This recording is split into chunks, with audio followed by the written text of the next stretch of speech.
Natalie, and today I am doing a video that I saw requested, which is crystal scrying. Now, I'm trying to think how I want to cover this, because this is one of my favorite forms of divination, and it's not difficult, but it definitely takes a little bit of concentration and some practice before it actually starts to work for you. So first of all, let me let you know what I've got going on here. Typically when I do scrying, I like to do it in a dark room. It doesn't have to be in a dark room. With crystal scrying, it can be anywhere in your household with as much light as you want. I just personally kind of prefer a little bit of darkness because it allows me to kind of block out what's around me. Now this is Lucille. She is my scrying crystal, as you can see. I got this for a fantastic price at the Enchanted Forest in Fort Worth. So if you are looking for some good product, I can highly recommend that store. The staff has some people on it that are very friendly, and some of the staff are very abrasive, especially with clients they may disagree with. However, the owners are fantastic, and I can tell you, I had been doing a lot of research because although I love crystal scrying, I wanted a good size crystal. You can use any size crystal, and it does not have to be clear. I have a meditation crystal that I use that's around here somewhere. Now that I think about it, I don't know where it went. But it's an amethyst crystal, and it's about this big around, and I use it as a focal point for meditation. But when it comes to actual scrying, I really prefer something that's sizable.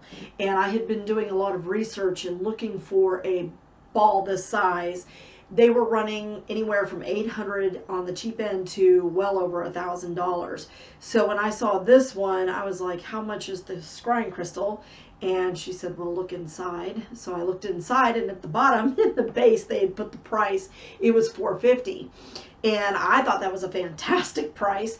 So I'm immediately on the phone to my husband, who's in the parking lot, going, I found something I want, because it was my birthday, and I was told I could get whatever I wanted.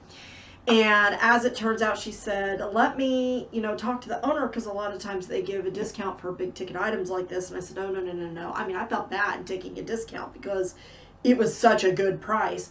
But she said, no, let me ask. So they actually gave me 25% off. So I got this for under $400, folks.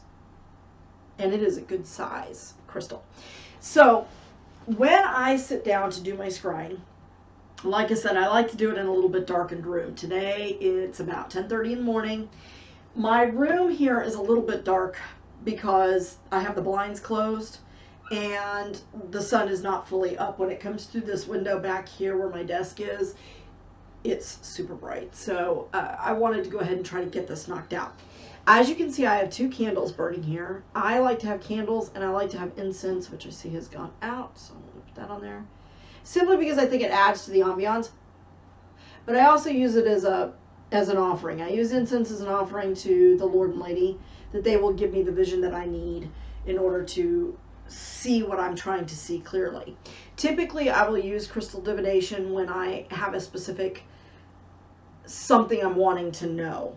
If I'm wanting to get insight in a situation, if I'm wanting to just get messages from my ancestors or those that are beyond.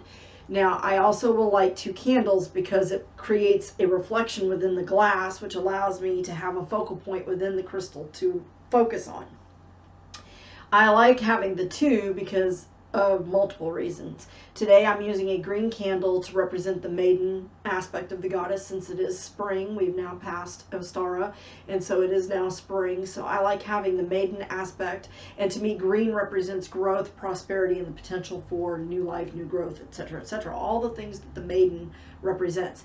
I chose an orange candle to represent the inseminator god because orange to me is a fiery, passionate color. It's a color of the sun, and as the sun is now coming to life, it's been reborn, and he's coming into his fullness as the inseminator god. He's also full of potential, the seed of life, clearly, and it's the joining of the 2. So what I will sometimes do is I will sometimes bring the candles closer together because it shifts the focal point within the glass. However, it really doesn't matter, and you don't even have to have it in order to crystal scry. So when you are scrying in a crystal, basically what you are doing is you are just allowing your eyes to focus on the reflection within the glass or some point within the glass. Like I said, that's why I like to have the candles, because it reflects and gives me a point. In this case, it's two flames I can see within the candle, within the crystal, and it gives me almost like a set of eyes. So I can focus on that. When you are scrying like this, and the same thing for when you're doing candle scrying. It's done much the same way, except in candle scrying, you're focused on the base of the flame where the dark meets the lighter color. You want to make sure that you're not like totally locked into it unblinkingly like this. You need to blink your eyes and keep your eyes well moistened, because you don't want to hurt yourself. If you may find, I found when I first started crystal scrying that I would get headaches, light headaches, not my major migraine type headaches that I usually get, but I would get light headaches if I was doing it a lot or too much. So again, make sure that you're blinking and that you're resting yourself. Before I begin any type of divination, I like to meditate. So I have meditated today, and I usually will meditate right before scrying, since I'm not actually going to be scrying right now. At least I'm not intending to. I will, this is a demonstration, so I will usually do it right before I actually meditate, and I will use the candles as a focal point for the meditation. And then I will focus on this. Basically, crystal scrying is a deep form of meditation. So you are gazing into the ball and you're looking at the reflections. Some people like to move their hands, but again, I think that's because it causes certain reflections within the glass that you can focus on. It's not necessary to do the whole, you can if you want to. If that for you kind of draws that energy to you and does it, fabulous. To me, it's distracting. So I just like to place my hands on either side of the ball like this, and then I will just gaze into the ball, and I will focus my mind, because what I'm trying to do is open my third eye. So I will focus my mind on the question or information that I'm seeking. Sometimes if I'm just wanting to know, for example, with my business, there's been a lot of changes. I talked about this in other videos. There have been a lot of changes to the healthcare laws here in the United States, and specifically in Texas, which have affected my business in a negative manner. So I've been doing a lot of scrying with my ancestors, trying to get some information about how should I best shift the business to keep it profitable, keep it going, and keep my employees employed. I have 2 assistants, and I'd like to keep them, and I'd like to keep them employed. And there's nothing more unpleasant than having to let an employee go, especially an employee that you like. I mean, it's never pleasant. Even if you don't like the employee, if they've really screwed up and you gotta let them go, it's never fun. So don't think that, it's always easy being the boss. I know there are a lot of people out there that think that, these big corporation owners just sit back on their laurels and go to the beach and vacation all the time, but I'm telling you, they don't. They work constantly. They earn every penny of that high-end salary they've got, at the cost usually of their family, because I'm always working, I'm always doing something, and I've always got the phone in my hand because I have to be available 24/7.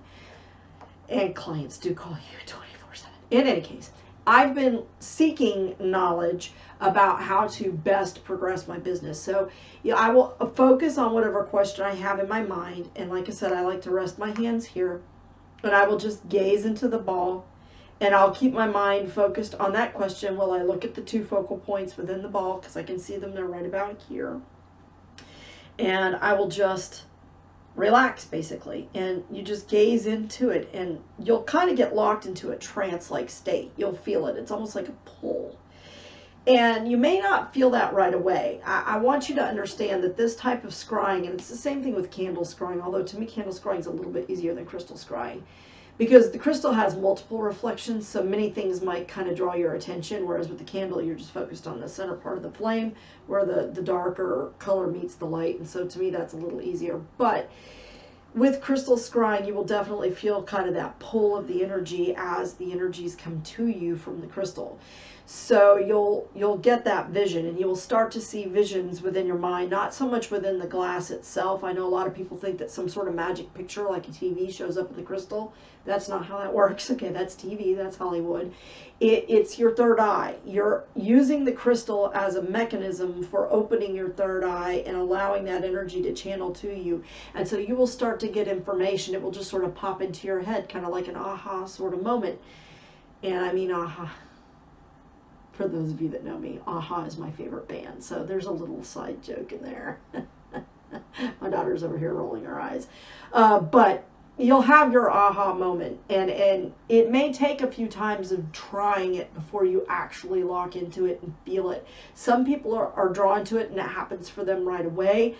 For some people it takes months and years of working on it to get it to work the way they want it to, or the way that it should. For me, it took a few weeks before it started to really kind of click for me, and it's because I was so focused on trying to see a vision within the glass instead of allowing the vision to come to my third eye, which is really where it's manifesting. So again, you just kind of relax, you look into the glass, you find your focal point, you focus on it, you allow your third eye to open, you get into the question. And for me, I will notice that the area surrounding my eyes begins to go dark. Basically, all I can see is the crystal. And that's how I know when I'm getting into it. Also, I'll start to feel light in my body. Sort of the sensation you get when you take too much medication. Like if you take too much aspirin, if you never had really bad headaches and you don't have that issue, you won't know what I'm talking about. But if you get migraines, you'll know exactly what I'm talking about. Your body, you can feel the medication running in your body. It's just like almost a tingly sensation. You will get that sensation when you're scrying. So it doesn't matter if you sit up straight, if you lean forward. I tend to kind of lean forward. It's probably better to sit straight, but don't slouch just because it's bad for your back. But I like to lean forward. I'll put my elbows on my legs and I'll lean forward and I'll just hold my hands here, and that's what's comfortable for me. You may need to do a little bit of work to find what's comfortable for you, but don't let it intimidate you. A lot of people are very intimidated by this type of scrying, and it's actually very, very easy. Allow it to come to you. That's the key. Allowing your mind to relax and your third eye to open, and just focus on it, focus on your question. That's the key. And I'm sorry if you hear my beagle over here going. You should see her. She's got her paws up on a box and she's laying on her back and she's like, it's hilarious. In any case, that is the basics of crystal scrying. I recommend you give it a try. It doesn't matter the size of the crystal. It's what's comfortable for you. For me, I like to have a big visual space. But you can do it with a small crystal. You can do it with a black crystal. You can do it with a purple crystal. Any color that you choose. Some people like to have different colors for different types of divination or questions that they may have. Like they'll use blue for healing. They'll use green for prosperity. So they might have like a green moss agate or something like that. You can find crystals of different sizes in different places.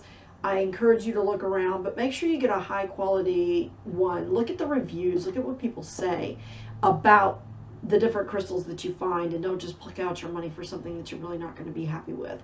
And in case you're wondering, this crystal is like really, really heavy, so I don't transport her around a whole lot. I like to keep her in one place. She usually sits on a shelf on the bookcase that I have over here, but I will move her to the table here when I'm doing some scrying, because again, I like to have a comfortable place to sit, and I like the mandala behind me. It just kind of helps me draw it because you can see the reflections. So again, I hope that this video has been useful to you. I hope that you guys get out there and give it a try. Just don't be discouraged if it doesn't work for you the first time out. Sometimes it takes a little bit of effort, but it's really very easy, and you will really come to enjoy this type of meditative divination. Thank you so much for watching.